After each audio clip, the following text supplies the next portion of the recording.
Yes, big up people. 12th man's back. Good afternoon, evening, good morning to everybody. Wherever you're listening or watching around the world, it's Guna to Guna. I've had a few of these guys on. This one's one of my favorite Gunas about. It's DG, Deluded Guna. What you telling me, my bro? Man, what an introduction, Dan, man. It's always a pleasure to talk football with you and be on your platform, man. Love for the invite as always, man. I'm good, man. Hope you and everyone in the chat is.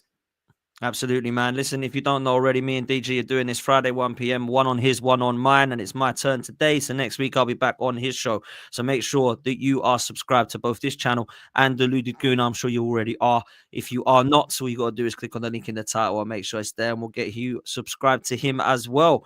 There's so much to Appreciate it. talk about, DG, bro. There's so much to talk about, bro. And I'll get to the stage now when I'm bringing people on. I don't even know where to start, man. So let me chuck some sponsors in and then we'll get down to it, man. Listen, people, Reality Raffles is where you need to be. Make sure you're subscribed to them and you're following them on social media. All you got to do is click on the link in the description. They've got an unbelievable prize here of £100,000 cash. So make sure you're in that draw, people. If you do want to get into the draw for the Mini Cooper JCW and £500 cash, then please make sure that you click on that one as well. And there is an opportunity for you guys to get on the iPhone 16, £600 in cash as well. Really cheap to enter. Use the code FTM10 and you'll get 10% off of your ticket as well. So make sure you click on the link in the description. Go check Reality Raffles out. They do have football prizes there as well. They do have football opportunities for tickets to games and also music concerts and gigs as well.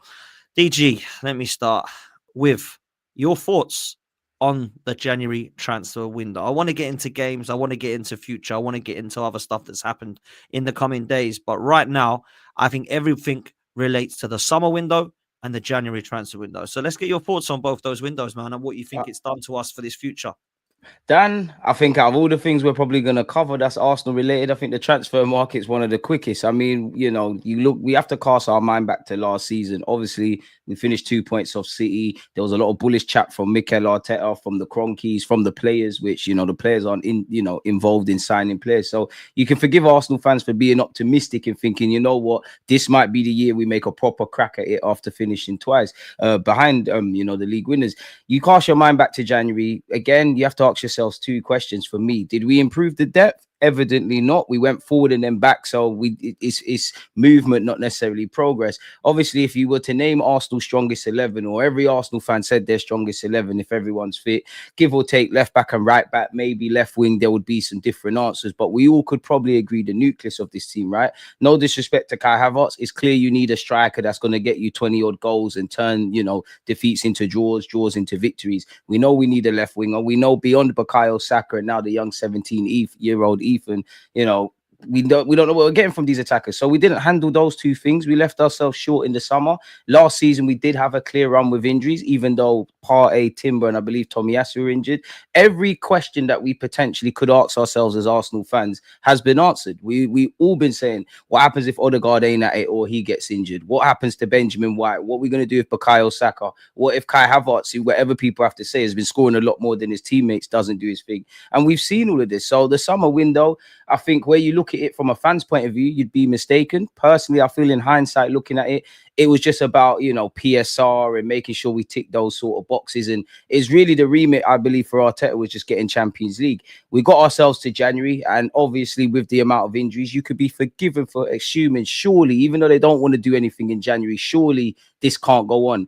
And nothing happened, Dan, man. There's no boost. We're still relying on what we're relying. Martinelli's now injured. So we're at where we're at, man. And, I've seen Mikel Arteta twice last year say we've got the smallest squad. In the build-up to the City game, he came out and said, we came into this season with 19 players, 3 or 4 long-term injuries, trying to compete in 4 competitions. Now, I'm no expert on maths, but that doesn't sound right. So we're at where we're at. We haven't controlled the controllables. We've made a sideward step. We haven't really kicked on. Again, you was hoping that the existing players would go find another level. The additional quality would make a difference. I'm a big fan of Calafiori, but even with the injuries and stuff, all of the summer signings, give or take with the low knees, Dan, none of them are really in anyone's thinking where the starting 11 is. Big up Lewis Skelly. He's taking Calafiori's spot. So we didn't get any level raisers. We didn't marry the depth. And everything's come, all the, chickens have come to roost, really. And we're in the mess we're in, which I'm sure we're going to get into. So, yeah, I know I rambled on, but I think that's the easiest one I could answer for you, Dan, man. It's disappointing. What's frustrating is it shouldn't be the easiest question to answer. And it sucked. Move on. Do you know what I'm saying? And that's what it Yeah, is. yeah. We all know it sucked, bruv. But where you pointing the fingers here? Because this is the summer and the January transfer now. A lot of people used to say it was Edu who was the issue. He's now gone, and it's still happening. So it can't be Edu as the issue. We've had a worst window we've had in a long time. In fact, we've had the two worst windows in the club's history in a long, long time. So where's your fingers pointing, bruv? I think it's a case of, for a club that tells me, it's a collaborative thing and I'm no fly on the wall at London Coley. I don't think you can just blame the Cronkies. I don't think you can just blame Arteta. I don't think you can just blame Jason Ito or Edu. I think everybody's in it. I think Arteta has his clear remit of players he wants, and he kind of is, I don't really think he's really down for pivoting. It's like I either get that player or nothing. So I have to point the question, those above him, did you provide him with decent options? Potentially he could have calmed that down a bit and been a bit more open. As much as I want to blame the Cronkies, and I think they're an issue at this football club, if they sit here and say, Dan and DG, I hear what you're saying, you'll never like me, but we've backed this manager, we've given him a new deal, we let him sign goalies galore, left backs galore, we've given him a budget, and he hasn't got too much bang for his buck. And again, we ain't got a sporting director. So Dan, I'm at the point where I always give the example, when I used to play with my cousins at my grandma's house, a big family, and someone used to break something, everyone used to get beats. Nobody used to get asked who did what. So I'm with everyone, Dan, man. Everyone's in it together, man, at the end of the day. In the same way that if you blew me out the water with a signing in Jan, I would have said fair enough.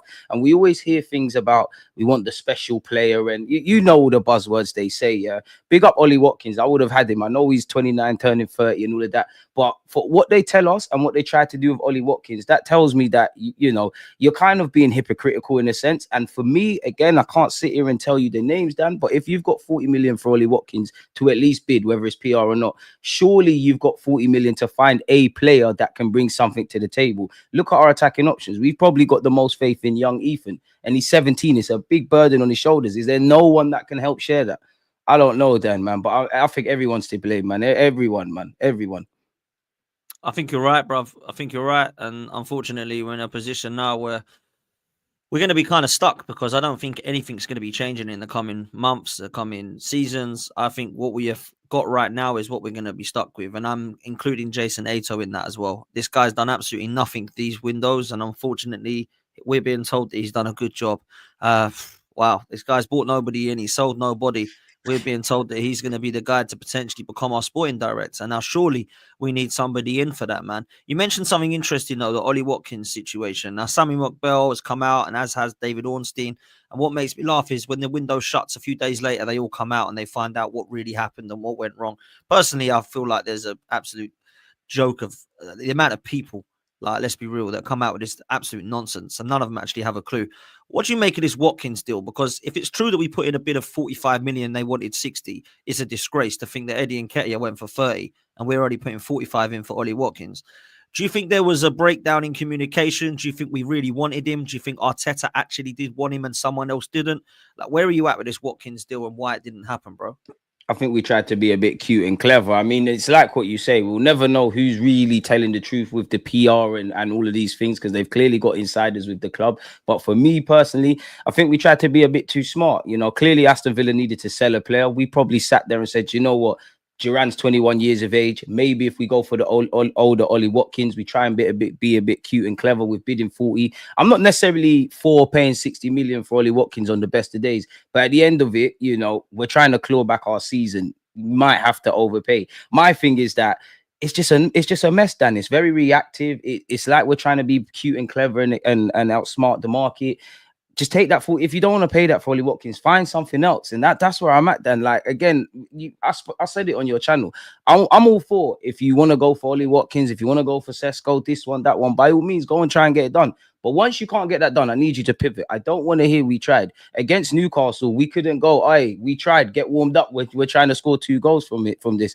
It's nonsense. And for me, it just tells us that it's just about top 4. We all know there's no resale value and all of that jazz with Ollie Watkins. But the results on the pitch, the Premier League, etc., is too accounting at this football club, if I'm honest with you, Dan, man. It's jarring. It's always It next is, year. man. It's too accounting. Yeah, it is. And unfortunately, the fan base lapped that up. They think that they are still accountants. Look, I don't give a damn how much we spend. I don't care. They give a damn how much you put people on wages. Just get me the players coming into this team to improve it. And they failed in all departments in the summer and the January transfer window. And people will say, what do you mean they failed in the summer? They failed in the summer because none of these players they brought in could get into a side that faced Manchester City They or a failed from a sporting semi-final. front, 1,000,000%. Brother, how can you have 4 of your signings and none of them are playing in the semi-final of a cup competition or against Manchester City, your so-called rivals? That's mad. That means you've not improved your side at all. It moves you. Exactly.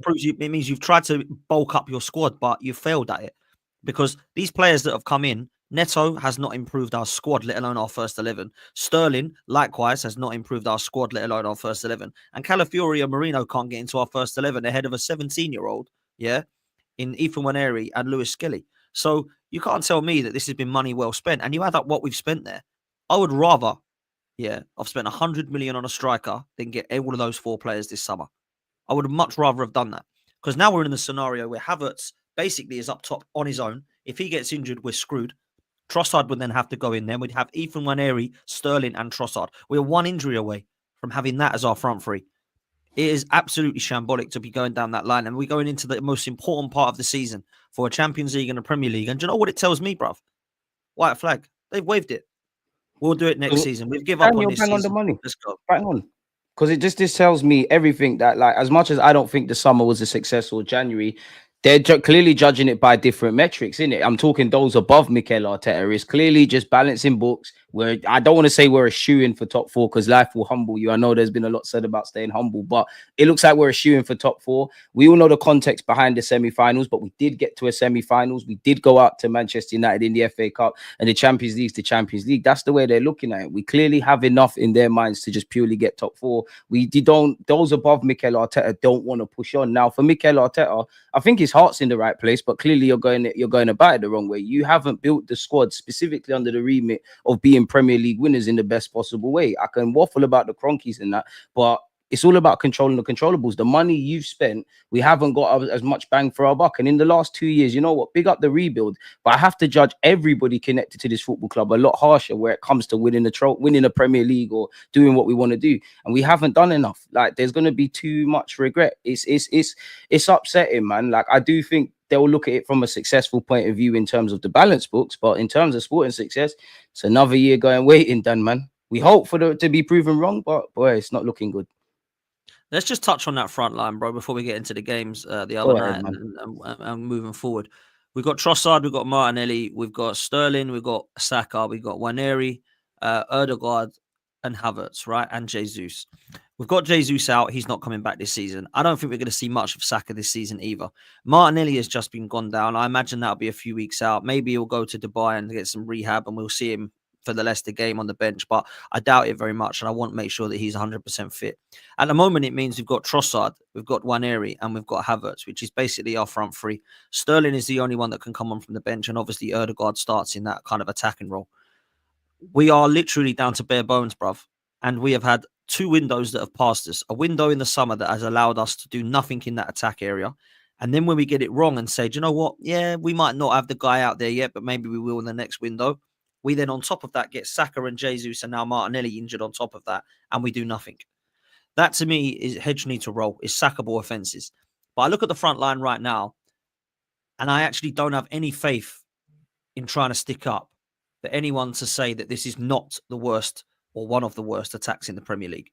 Like, I look at it and I think, yeah, there's only maybe 5-6 teams in this Premier League that would take our front man. Like, when I say that, Ipswich wouldn't even take him. Liam Delap, they'll keep him. Now we'll have him, thanks. Yeah. The only teams I think are maybe Southampton, maybe Fulham, because Jimenez is a good player, but would they take Havertz? Maybe they would. Maybe they wouldn't. Got Munoz, though. Yeah. They got Munoz as well, right? So maybe they wouldn't. I look potentially at Everton. I think they probably would. Yeah. And we're going right down here. Southampton, Everton.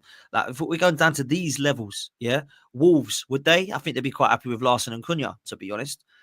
Brighton, they wouldn't. Brentford, they wouldn't. Who else have we got? Definitely Brentford wouldn't, man. Forest wouldn't. Spurs even wouldn't. United would. That's about it. Like, I'm going to say Spurs would because the game's the game, but I hear it. Like, it's a madness. What are we doing here, man? Like, how are we in a situation we're supposed to be going for a title, And if Saka right now isn't in the side, which he isn't, I don't think anyone's taking this front three in the Premier League, and that is scary, DG. It's scary, and those above Mikel Arteta, obviously Mikel Arteta's got a lot to blame. But if we really wanted to win trophies, and I'm talking about the Kroggers, if the remit was genuinely to win trophies, we don't get into this right now. Unfortunately, there's a lot of explaining and context. There's not really results-driven basis going on where the recruitment is. I listen, Kai Havertz isn't my cup of tea. We're at where we're at with Kai. I think he's pulled his weight a lot more than a lot of his attackers. I think we've drawn enough blood from that stone. I feel an initial short-term option in Kai Havertz going up front has become a long-term solution. So I've got past the point of Kai Havertz. Kai Havertz has never shown me you're a clinical man. So I can't expect you to do the business. And if you're pulling your weight a lot more than everyone else, what does it say about how the players we have? What does that say about the recruitment? What does that say about how we're really trying to fight for this league trophy? I feel so like it's a mess, Dan. Like it's an absolute mess. It's just a shambles, man. Like you don't have the number 9. We don't have the depth. Obviously, Saka's injured. Our faith is really with a young Ethan, and there's a lot of variables that would have to fall into place that are out of our control for us to be proven wrong and to win a Prem or a Champions League. And this is what I mean by I don't feel the club, those above Mikel Arteta, genuinely want to win silverware because you don't end up in this situation. Fair enough, to go back to the Ollie Watkins thing, you could say he's 29 and all of that stuff, and he's not in your remit. But sometimes there has to be exceptions to the rule. I'm not necessarily saying that is Ollie Watkins, and I know it's not the same. But I'm sure at Man United, when they signed Van Persie, they said, oh, he's 29, he's this, the other. They won 2 Premier Leagues or a Premier League or something like that. I don't think they care about his age. We sold ourselves short. And as you know, Dan, when you're got a small squad, the players that are durable, you're running them into the ground. You know, Saka, Benjamin White, Kai Havertz, Declan Rice, they're probably some of our more durable players. They've been injured this season. You know, I think a better question would be who hasn't been injured at the moment at this club? Really, because even Ethan's had a knock. Lewis Skelly's had a knock. Calafiori's been having knocks. Tommy Assi, we don't know where you are. Benjamin White, we've been due this for a number of years. Probably just Raya. In fact, well, I don't know if it's true, but the Girona game, Arteta was saying Raya's got a knock. So, yeah, every potential question that we've spoken about for the last 2 years and probably had in the summer, we've seen it, man. It's a madness. Look, man, they're off in Dubai now. It's a reward for going out of cups. I don't like it. It's pissed me off that they get to go to Dubai. But there's a lot of fans that are happy with it. Get them in Dubai. We know what happened last time. They're going to go on this 14-game win streak after that. I certainly hope so now, Dan, man. Well, do you know what? And I said this last night, and I'll say it again, brother, and I'll throw this to you. We better. Don't dare go and drop points at Leicester or West Ham after you've been sunning it up in Dubai, Arsenal. Don't dare. Because this is one of the biggest risks now that Mikel Arteta has given them all a holiday. Because I want to see a reaction. I don't want to see us coming down more of the same from what I've seen against Newcastle, against Leicester and West Ham. We drop points against teams like that. And, I mean, forget about the title race, in my opinion, anyway. But we're definitely done and dusted then. And then what happens? It's all on the Champions League. We've got to try and do what we didn't do against Leicester and West Ham, against Real Madrid, Bayern Munich, Atletico Madrid, Liverpool, Barcelona. Bruv, I'll tell you this now, fam. If we do not get back from this Dubai in some form of improvement and we look to be fluid and we look to be scintillating, I'm sorry, man, but I don't get how anyone can sit there and defend what's happening, bro. But what are you saying about the Dubai trip and what you're going to see after that, man? Then we'll come to Newcastle.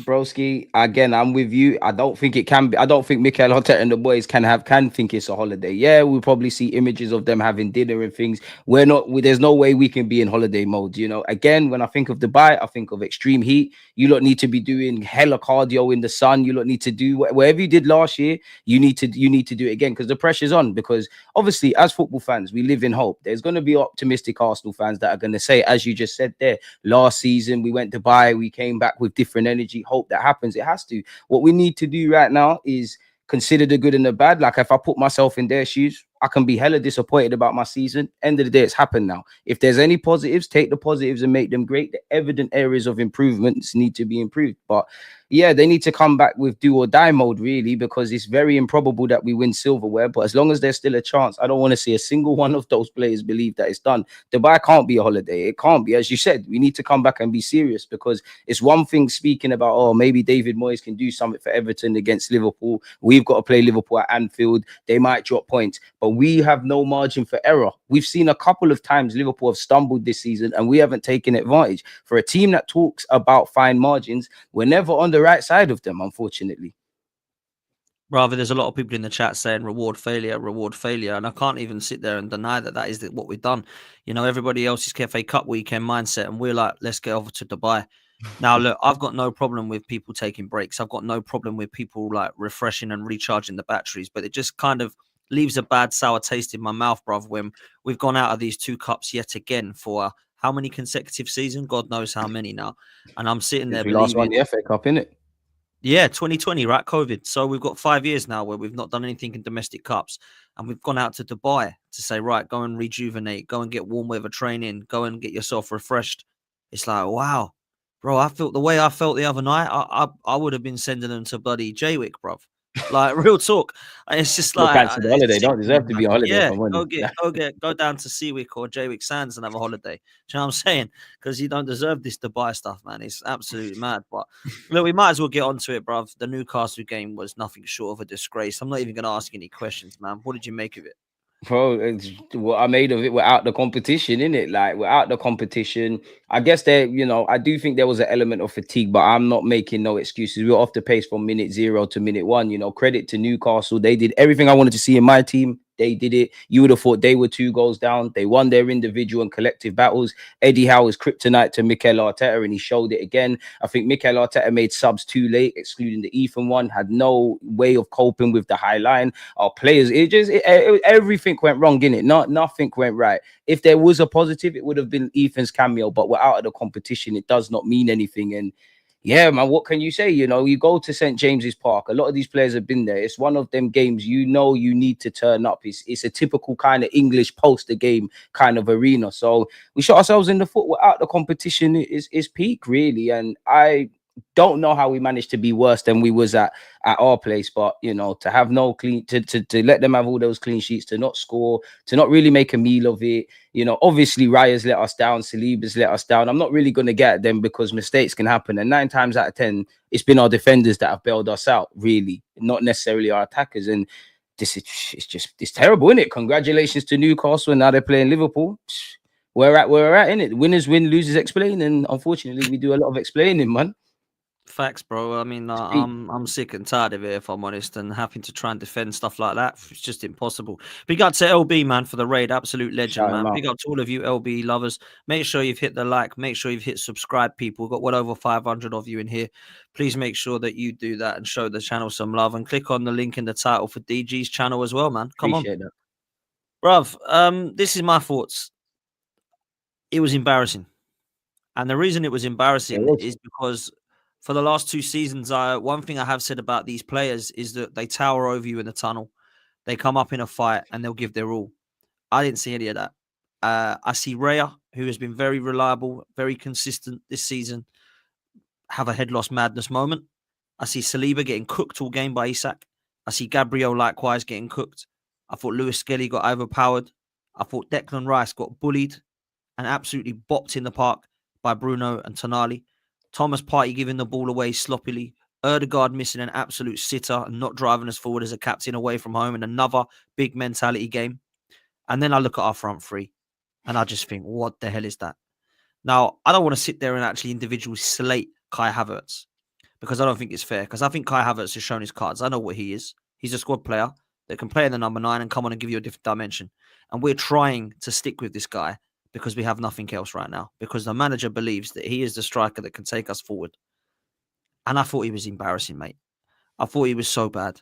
He's rolling around on the floor. He's looking at the referee. He's looking up at him saying, please, beg you give me a foul. I beg you give me a penalty. He's breakdancing on the floor. He's rolling around. He's just every ball out to the right wing. Bro, which is down to the tactics as well, man. Right wing, man. Oh my God. There's no one in the box. The right wing. Get him in the box. You're crossing it to a little Trossard at 5'8". What's happening here? Where you're playing Newcastle, man, monsters, man. Like we got absolutely coached off the field as well, man. It's terrible. Everyone was terrible, and it's not a game that I feel in the last two legs, these two games, sorry, it's like for me, again, I'm not naive. I do think the players want to win and stuff, but at the end of the day, I can only go with the performance. For me to be 180 minutes, 90 minutes away from a final at Wembley and going through to the next stage, it's terrible. And even down to the coaching, we're going long against Newcastle. That's not going to work. We're going left and right, and there's no real life. Yeah, Odegaard should have scored, but it's another case of how many clear-cut chances are we really creating? And even that, Odegaard's shot is hit the outside of the post. So how really good is it really? And to be honest, isolated to the way that that is a cup game, we've seen this. We've said these talking points. We're seeing the same thing on repeat. And Eddie Howe bopped us as well. Like, people will not give Eddie Howe the credit. He coached the masterclass, and he showed that a back five doesn't have to be defensive. Like, there's no shame in getting cooked by Isaac, by Saliba and Gabriel. You can count on one hand how many times that's happened. But it's just a case of what we know. If key players aren't quite at it, we're even more fucked than we would have been already. Pardon my French. Speak No, then. you're talking facts, bro. You're talking facts. And listen, he didn't just put out a masterclass the other night. He's done that against us already in 2 games prior. And we've got to go to the Emirates and try and beat them towards the back end of the season. Now, I don't know what position we're going to be in at that stage, but I don't have any confidence we're going to take 3 points. Let me tell you that. I'm in a position against Newcastle where I'm looking at their 11 thinking, okay, I don't think it's far off us. I don't. I genuinely don't. Yeah, we've got Mentality, better man. players than them in some, but their front line walks into ours. They've got Yeah. Isak. They've got Gordon. Do you know what? Jacob Murphy's doing better than what Sterling and Martinelli has done Definitely this with season, no in my Saka, their opinion. front three Yeah, walks with into no Saka. Arsenal. Their front three walks in. They've got a brilliant, balanced midfield trio. Yes, Declan Rice is outstanding, as is Thomas Partey, as is Erdegaard on their day. But as a balance, I think Tonali, Joe Linton and Bruno is a better balance than what we've got. And then you can talk about the back line and the goalkeeper being quite debatable as to who gets in and who. I think our back line's better and I think our goalkeeper's better. But other than that, Newcastle can actually look at Arsenal right now and go, right, I thought we were miles off, but I don't think we are. They've I got actually a think we number, are. man. They've got our number. And this is what frustrates me and leads me nicely into the manager, right? As much as I don't put the sole blame on him for what's happening off the pitch, I do think he has a very powerful voice at the club, but he definitely has a powerful voice on the pitch. And what was that mess we saw deluded? He looked lost. He had nothing to change. He looked at his bench. He didn't trust it. He brought him on anyway. He didn't change anything in midfield. He didn't change any formation. I don't know what the team tool was at halftime. Maybe it was more of what we seen in the first place because we got annihilated. And he's got to hold an L. Like his cup record now, out of 21 cups that It's he's tried to lose atrocious. it to, he's got one. So in another 20 odd chances, he's been bombed out. And it's bad record in the cups, bro.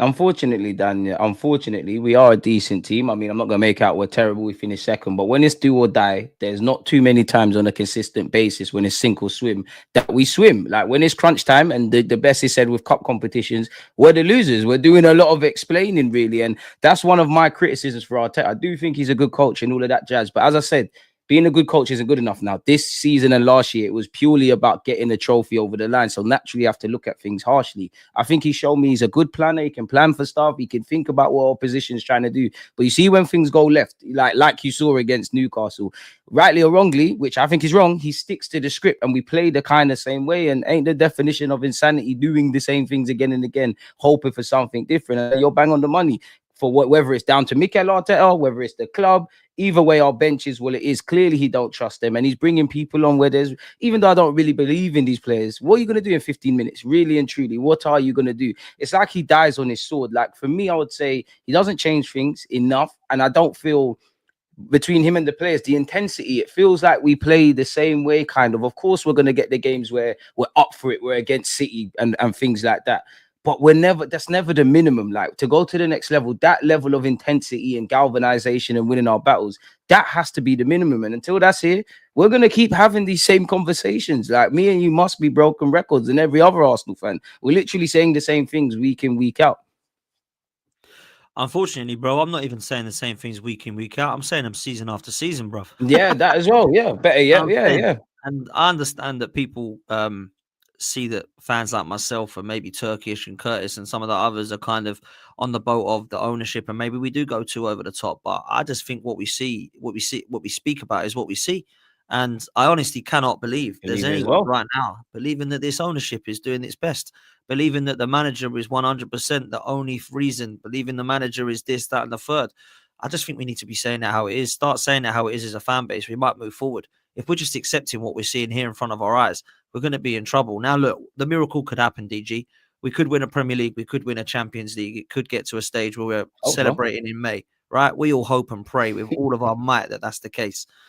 But if that doesn't happen, and I will see this on Forever Arsenal today, if that doesn't happen and there's no trophy, which a lot of people are saying is going to happen, there's no chance Arsenal got of winning XYZ. What does happen with the manager?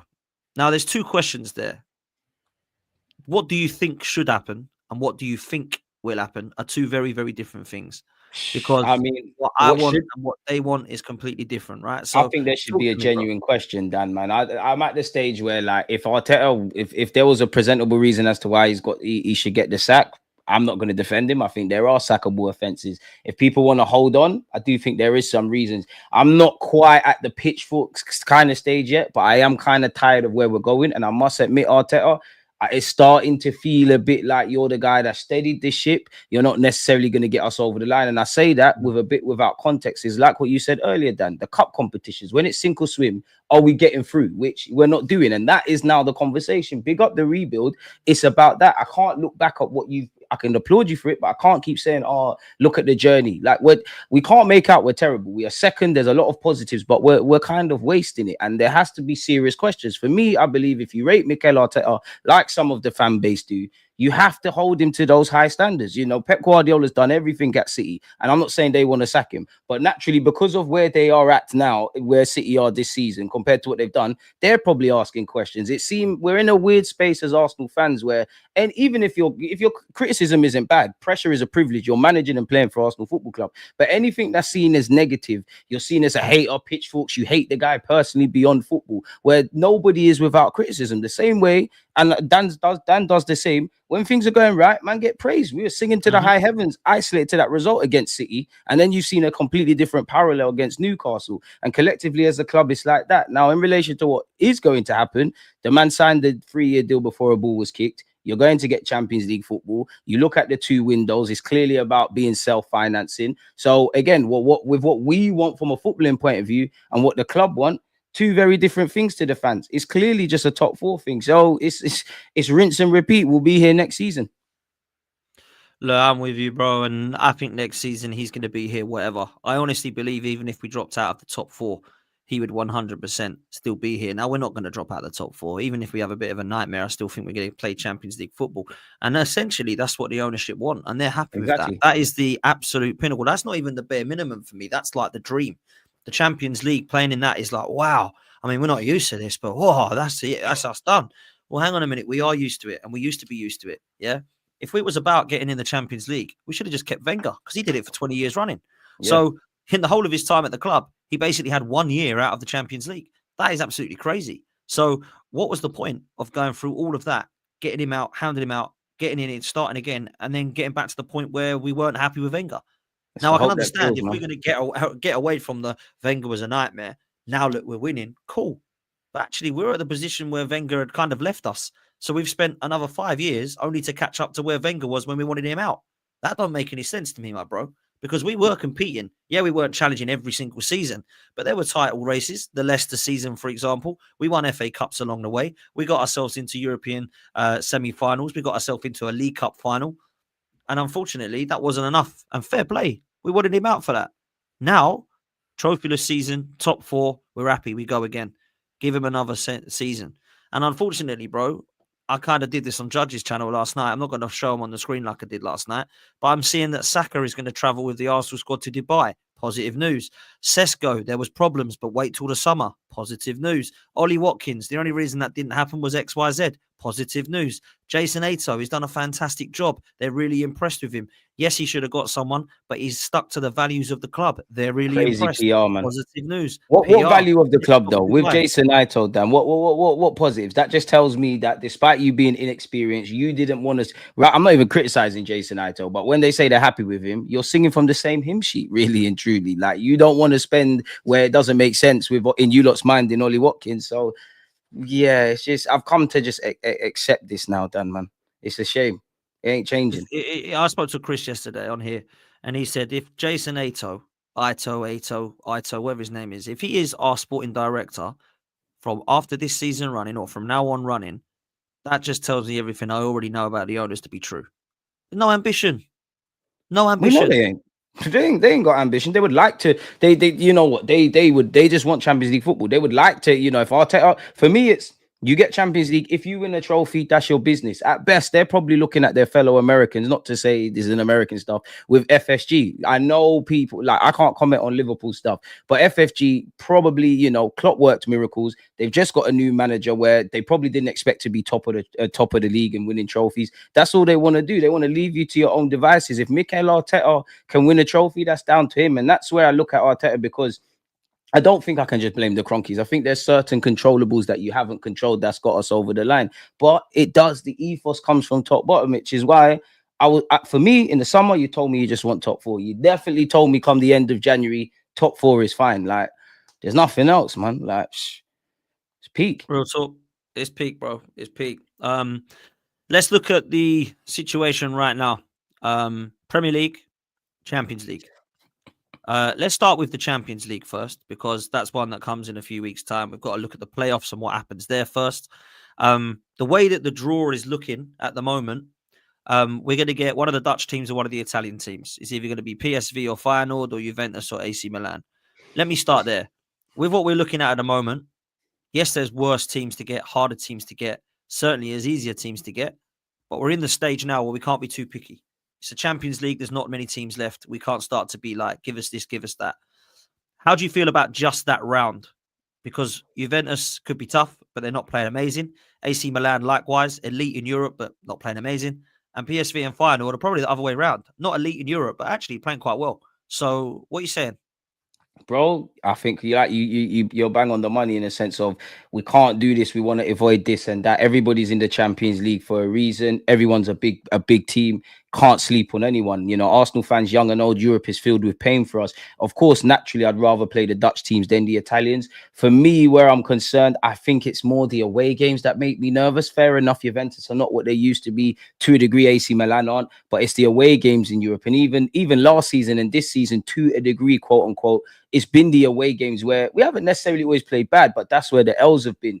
Yeah, man, it's like, I don't know, man. I'd rather the Dutch teams at this moment in time, man. I kind of back us, quote unquote, against anyone in Europe at the Emirates. It's away from home. Like again, Bayern, obviously we shot ourselves in the foot, but there's a golfing class with, in my opinion, last year, how we played at the Emirates versus how we played away. So give me the Dutch teams. Out the Italian sides, I'd rather play Juventus. Don't they have a curse in Europe as well? We're going to need that. So I'd rather play Juventus than AC Milan. But as you said, like, we're in the champs, in it. We can't kind of do, I'd want to avoid this and that. Like, everybody's here, in it. Like, we wanted to be with the big boys, see what we can do in it. Bruv, what's mad, right, is Champions League is something that you have more of a chance of winning than the Premier League. Why? Because I've seen the teams that have won the Champions League, and trust me, it weren't the best in Europe, and it weren't the best in the domestic league. I remember when Liverpool won it in 2005, they weren't the best. Porto won it under Jose Mourinho, they weren't the best in Europe. And then you look at the scenario Chelsea. of Di Matteo winning it at Chelsea. So for me, there's an opportunity for us to do the unthinkable. Now, people might think I'm crazy and deluded. So this is my next point, and this was my question to you. We might beat PSV or Feyenoord. We might even beat Juventus or AC Milan, whoever we get. Then you look at the draw then. Wow. It's either Man City or Madrid, Bayern Munich, or Celtic, which is going to be Bayern Munich, Leverkusen or Atletico Madrid. Now, I look at those scenarios, and I'm praying that Celtic do the unthinkable and we get them. Because trust me. And even that, we can't write them off as well. We can't write, yeah, exactly. This is where what you've just said is a nice segue. Do we have the cojones? I looked at Saliba the other night, and it's not the first time I've looked at him in a cup competition or pressure rise situation, and he's kind of, though I think we forget he's 23 and he hasn't been in scenarios a lot. I'm not saying I love him to pieces. I think he's unbelievable. But there's players like that. They haven't won a lot, this team. Is that the reason, DG, that we might not go all the way in this competition? It's a part of it. Odegaard came out when we lost against Newcastle and said we're a young team. Now, I don't know where to feel on that, because I know there's certain individuals that are not young. And while I think you're young, obviously it takes a lot to learn certain things. But some of you have been in this scenario either at Arsenal or elsewhere, or you've been in scenarios where there's transferable experience. For me, it's just, It's about fine margins, as you're kind of alluding to. Real Madrid, big team, big bad bullies. But when they've won the Champions League, they've not necessarily been the best team across 90 minutes. When it's crunch time and it's fine margins, they're getting over the line. I don't know if we have that in us. And that's where I'm like, oof, I haven't been shown that it's there.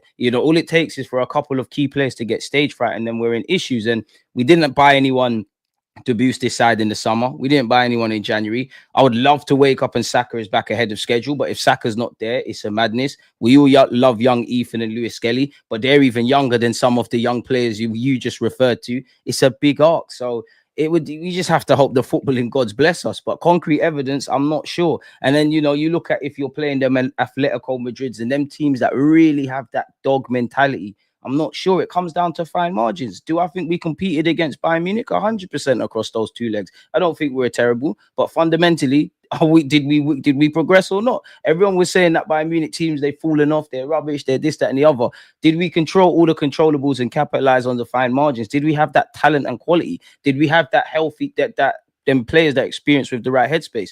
Evidently not. So it's hoping on the miracle, and you always have hope in life, but concrete evidence, me and you have spoken about it. I think there's more chance of winning the Premier League, and I don't think we're winning that. I think the champs is a myth, and by God's grace, I want to be wrong, because I want Arsenal to win that, but I just think, Dan, we're not going to get that. I don't want to say luck because you make your own luck, but the 2 times Chelsea won it, actually the 2 times in my 29 years that I've seen Man United win it, Liverpool coming back from 3 goals down. I'm not criticizing none of these clubs because they made it happen. Chelsea beat Bayern in their own backyard, but it feels like we're not going to get that luck. If we're going to win, it kind of has to be perfect. Like we need a perfect run, just like the only time we was in the Champions League. So yeah, man, we're wishing on the star. We live in hope, but I'm not a betting man in relation to Arsenal's Champions League chances, man. It's a myth, big myth, especially without key players.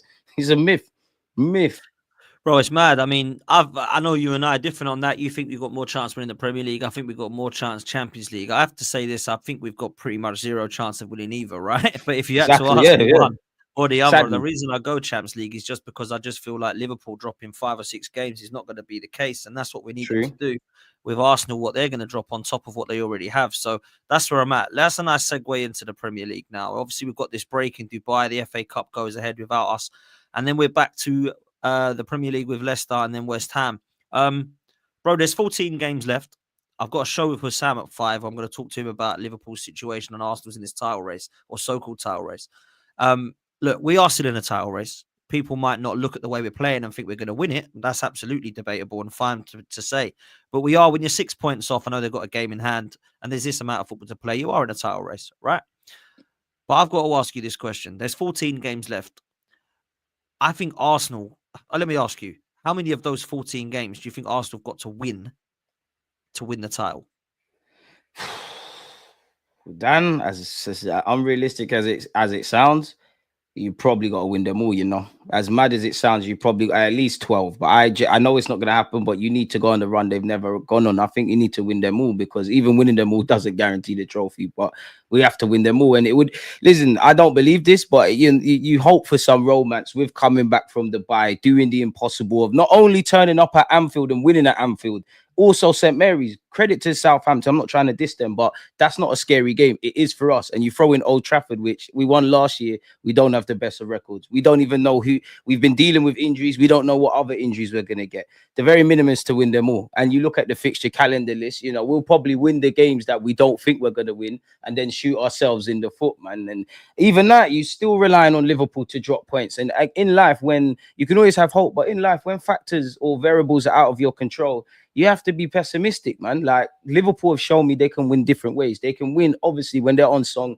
they're blitzing teams. When it's like, I'm sure Brentford a few weeks ago, when it's neck and neck, they can get it done. You look at, I'm sure Bournemouth, they were second best all over the park.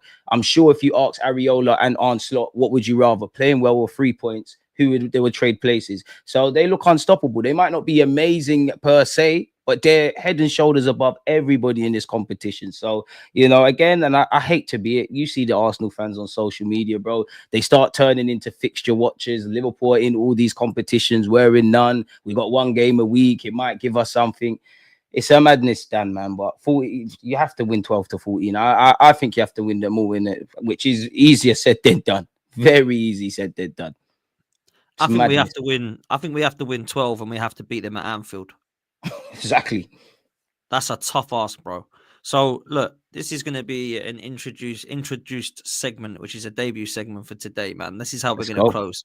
We're going to do a little bit of crystal ball stuff, Deluded. I don't normally like doing this, by the way, and I don't ever do it, but I'm going to do it because I feel like it's kind of time to actually look at things realistically, right? Let's go through our fixtures. We know what they are, but let's go through them. We'll put them up on screen so we can do it together. Let's do Let's a little go, bit of man. predicting, yeah? Because I do think we're going to beat Leicester. I've not been impressed by them. I don't think Ruud van Nistelrooy has done anything to improve them. And I might eat humble pie and I might get egg in my face when I say this, but I do think we'll get 3 points, man. What are you saying? I think we'll get 3 points, man. Listen, I don't want to diss Leicester. They got Vardy. We'll get clipped up, but I would imagine coming back from Dubai, you're going to be gassed and excited and to put things right. I think, football isn't one on paper, but we should be beating Leicester realistically, like respectfully to Leicester. I'm going with 3 points there. Okay, cool. Let me move. West Ham at home. We must. We must. We must, Dan. Again, I think when you look back at last season, everyone will look at the games we drew. Obviously, the Villa game, ironically, Newcastle. I think one game that doesn't get spoken about is this fixture last year, where it goes back to us needing a striker. I'm sure you remember. We had a million chances, could not put the ball in the back of the net. We have to win. As childish as it is, West Ham fans love piping up about our club. It's the Declan Rice derby. We're playing at the Emirates. Win the game, man. I'll go with 3 points in that. Likewise, I'm with you. Then we move to this game. Oh, this is tough. What are you telling me? I'm going to go with it. I'm going to say a point. Draw. You know what? Last couple of times going to Nottingham Forest, or maybe not last couple of times, it's kind of been mad and form does go out the window. I'm happy we're not playing them today, or we both know we'll get our asses handed to us. You know what? I'm going to go 1-0 Forest, man. I was going to back your draw thing, but I'm going to go 1-0 Forest, man. Yeah, so Things can change. There's 2 weeks, 2 fixtures before that, but right now, I'm going to go Forest, man. I love that. I love the honesty, man. I love the honesty. Scared of them, man. Look what they do. Yeah, likewise. It's tough. They got nothing to lose in this game. They don't care, right? Real talk. They don't. They're not the ones that Forest didn't win the league. So we're going to when their Arsenal manner don't as win well. the league, they're like it's bad. So the pressure's on us, man. They can sit there and come sixth this season. Do you know what I'm saying? So that's the way I see it. So fair play to you, man. I think both think we're gonna drop on that one. Then we got Old Trafford, man. We have to win, man. I hate losing to Man United because of their fans. We have to win. Like, big up Man United. It's a massive club. But if you're fighting for a league trophy and you're seeing what's going on we got our own problems, but you're seeing what's going on with Amarin, you're not serious about it if you don't win there, man. I don't care how you do it. Just do it. Get the 3 points. Let's move, man. I'm going to go with a W against United still. So this one is where I'm techie because I think we're going to drop it either Old Trafford or Chelsea at home. Because I just feel like pressure. And, I just cannot stand these two sides, man. I don't want to swear. I cannot stand them, right? I hate Tottenham the most. Man United are very close behind. And Chelsea are fans, right there as well, man. Like all of their fans, I just can't stand anything about them. I'm going to go for a draw, bruv. And I hate Man United and I think they're awful.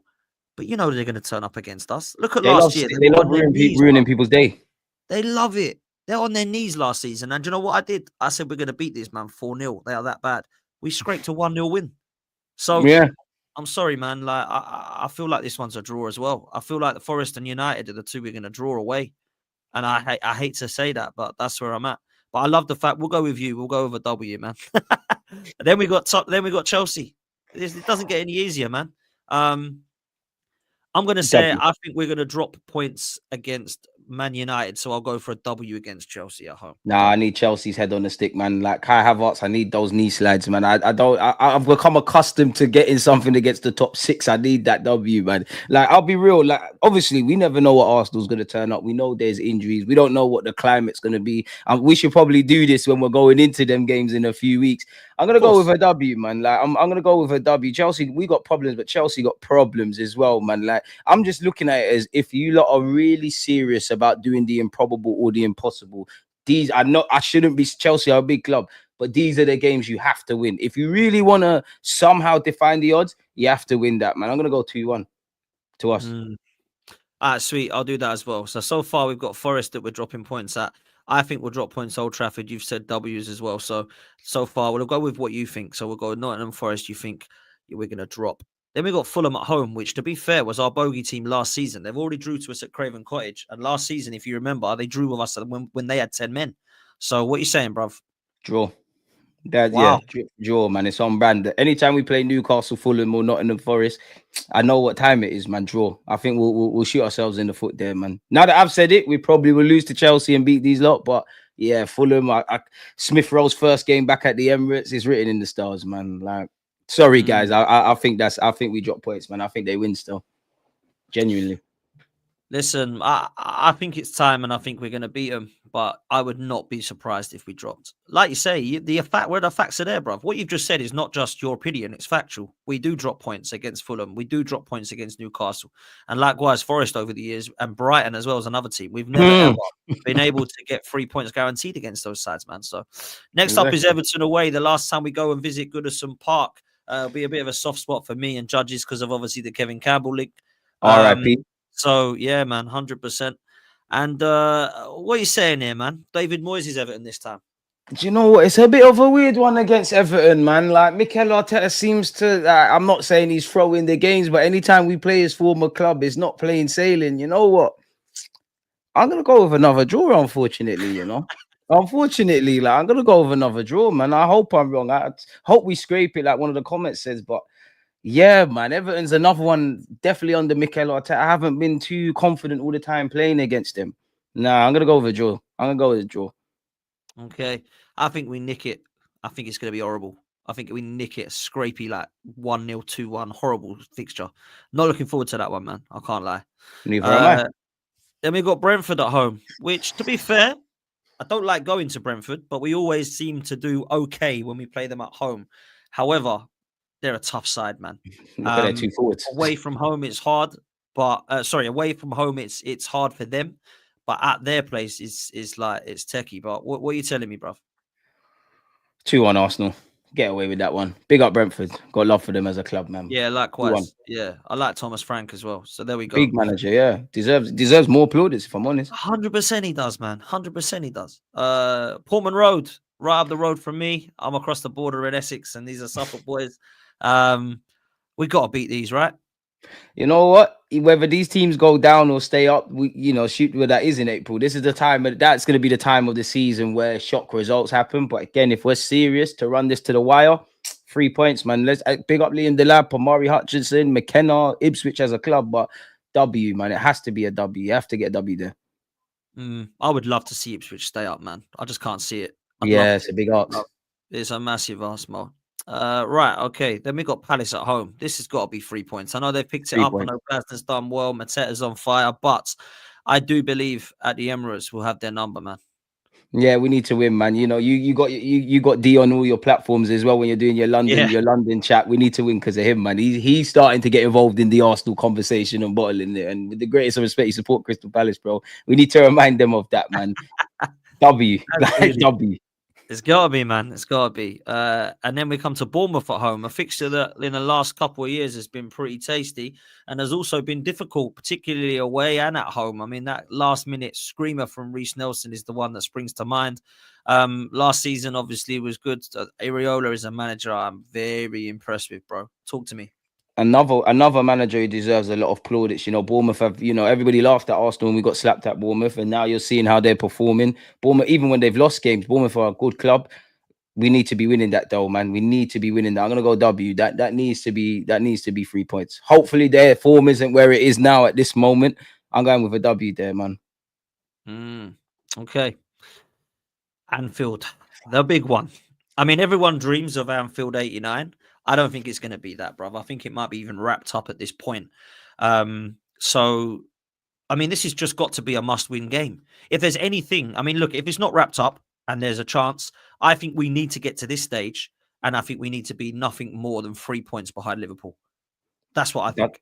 Damn, man. That's where you got to be romantic. That's where you're hoping that there's a romantic element of football, man. Facts. What are you telling me? This game? My heart wants to say W, man. My head, Liverpool win, man. L for us. I can't lie. Be lucky to get a point. Want to be wrong. Anfield raw. By then, they're getting within touching distance if they're not already for the Prem. We always wet the bed at Anfield, unfortunately. I want to be wrong. W, Liverpool, man. I'll go draw. I'll take that. I'll take a point. 100%. I don't think it'll be enough. But I think we'll draw. and it could even be over by then. We'll see. But and then we got the one we've just been speaking about. We got the repeat of Newcastle. Eddie Howe coming back to the Emirates to try and school Arteta again. Do you see drop points here? Where'd you come, Eddie Howe? You've proven your point against my football club and Mikel Arteta. Where'd you a W, man? Like, I hope Arteta's got a chip on his shoulder. Like, I have to go with a W for that game, man. Eddie Howe, I don't know what he has against Mikel Arteta, but he has your number. Records have to come to an end. I've seen Undertaker lose at WrestleMania. Weirder things have happened, bro. So W. Like, Man, W, man. And then we obviously have Southampton, which I imagine will be 3 points, and by then probably nothing will matter too much. Southampton will probably be down, and Arsenal will probably be out if we believe the fixtures to go the way we're thinking. So it could be a bit of a nothing game, really. What are you saying? St. Mary's, man. I know to non-Arsenal fans that will look like it should be a walk in the park and stuff, but I'm always a bit nervous at St. Mary's. I'm sure even when we played the first year we fought for the title where we was wearing this shirt, I'm sure Nottingham Forest away, Southampton away, we shot ourselves in the foot. Like you made a good point. If there's nothing to play for and Liverpool have wrapped up the trophy by then, I think we go out there and run riot. Likewise, I do think if we're still fighting for a trophy, I think Ramsdale's going to have the game of his life naturally. W, because I think Liverpool would have won the Prem by then. W. You know how we are when the pressure's off, man. So that means, right, that you think we're going to drop points in 1, 2, was that one, Everton? Yeah. 3. Yeah. And then this one, 4. So you think 4 games. Right, let me tell you this. I said this to lead judges. I think we're going to drop 4 games, right? That's what I think we're going to do. That doesn't mean we're going to lose 4 games. It means we're going to drop. We could draw, we could lose, whatever, right? It means we're not going to win 4 games. If that is the case, then Liverpool have got to drop 4 that we are going to drop, plus another 3 that we need them to lose on top of that. So that means they've got to drop basically 6 games between now and the end of the season. They've got 15 games left. I don't think that's possible. I don't think that's possible. So I look at the scenario of them and I think, right, let's look at what they've got in the last of them 15. And you tell me which 6 of these you think they're going to drop. Doesn't have to lose them all, by the way. They have to drop points in at least 6 or 7 of these coming games. Yes, Goodison Park is tough. It's the last Merseyside derby at Goodison Park, but I expect them to win that game. I don't see them dropping. But if they were, it could be that one. That is a question mark, maybe. I'm with you with that. Yeah. They're not losing to Wolves at Anfield. That's a win. Villa Park and City at the Etihad, maybe. Maybe they won't get 6 points. I don't imagine they'll lose both of them. But maybe they could drop those 2. So there's another 2 that they could drop. Because I don't want to go. I don't know how Liverpool are homes and away. I don't know their bogey teams enough. I don't know what's hard for them or not. Jamie's in the chat. Maybe he'll tell us.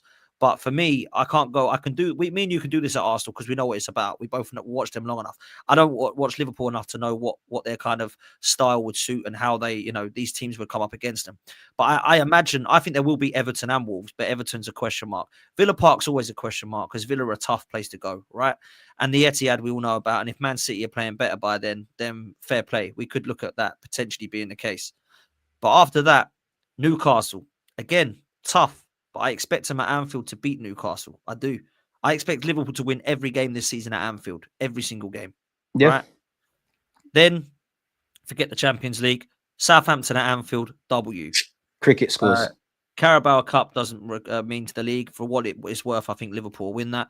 Then they got Everton, but at home at Anfield, W. Craven Cottage, question mark, but I fancy them, W. Anfield, West Ham, at home, W. Leicester away, W. Spurs, don't even make me laugh. No, they definitely need to win that regardless. Liverpool W, man. Liverpool W. If we don't win at Anfield, they can't win at Anfield. Forget that, man. 100. Stamford Bridge, yeah, question mark. Chelsea. You know what? Question mark. Could be interesting.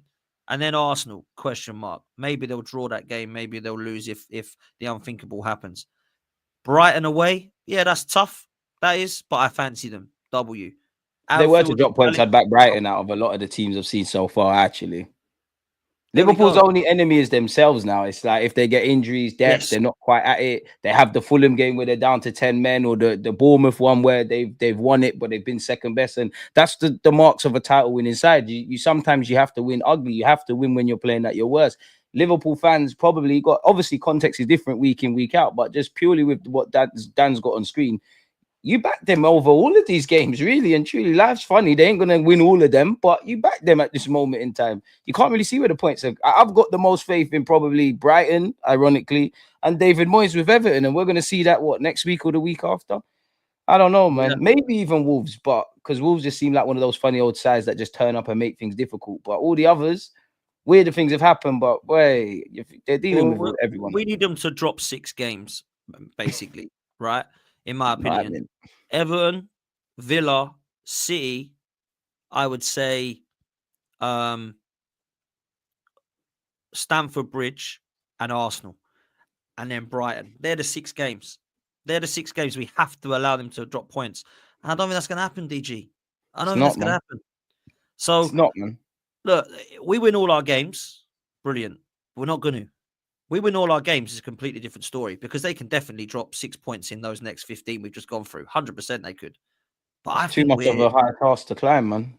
I think we've been honest with our Arsenal situation as well, and we've said what we think we're going to drop. I don't think you were unrealistic. I think you were honest, and I think we were too. I think we need to look at that realistically. Arsenal could go and win all their games. Could do. I don't think with that front line they're going to. So that's why I've said 6 games. It's too much of an ask, bro. It really is. So, look, I'm going to be with Sam later. We're going to go through something similar on that at 5 p.m, people. So make sure you're there for that one and locked in. Listen, we're going to come to a close now. There's a couple of super chats I need to do before we do that. Grant says, I hope you're well, Dan. I hate this generation of football. It's like watching The Only Way is Arsenal. Reality Football FC with both North London clubs showing their class. Combine the kits. North London is pink. Bro, I mean, it was an embarrassment for the last couple of days for North London, let me tell you that. Tottenham absolutely stunk out their gaff against Liverpool at Anfield. I expected them to lose, but why did I not expect them to get embarrassed like they did? They are a shambles of a club right now. I can't believe Ange is still staying. It's mad. Sunray says Carabao defeat is the epitome fee. I can't say that word of our UEFA. Yeah, look, I think you're right. I think it's now going to be Champions League or bust, because the Premier League, as we've just predicted, is going to be wild to win. Gooner Birdie says, big up Dan and DG. Speaking facts from day dot. Come on, my bro. Would love for you guys to link up with Lee Gunner and Curtis. Make it happen, man. Big up Lee and Curtis. Man. Big up to Lee and Curtis, man. Absolutely every time. Look, big up to you guys for your super chats. Really appreciate it. There's still well over 600 of you in here, and there's been about 700 to 800 of you for most of the stream. Big up to every single one of you. Make sure you hit the like button. Make sure you hit subscribe and click on the link in the title to DG and go and subscribe to him. What you got coming up, my bro? Thank you, man. I've got some clips coming out. I think they've been uploaded. So yeah, just have a butchers on my YouTube channel. I'm going to see if there's anything of note to speak about Arsenal related. I'm going to be recording with Kenny, Ken and Mo. So that will be out probably either today or tomorrow. So yeah, man, turn on your notification bell, subscribe to the guy, and there'll be content. And make sure you don't leave Dan's platform without doing such as well. The man's working, man. Get him to 40, 50, 100K. The guy's working, man. Help the guys out. Oh, going live with rants as well. Like someone said in the chat. At 3:30 on his platform.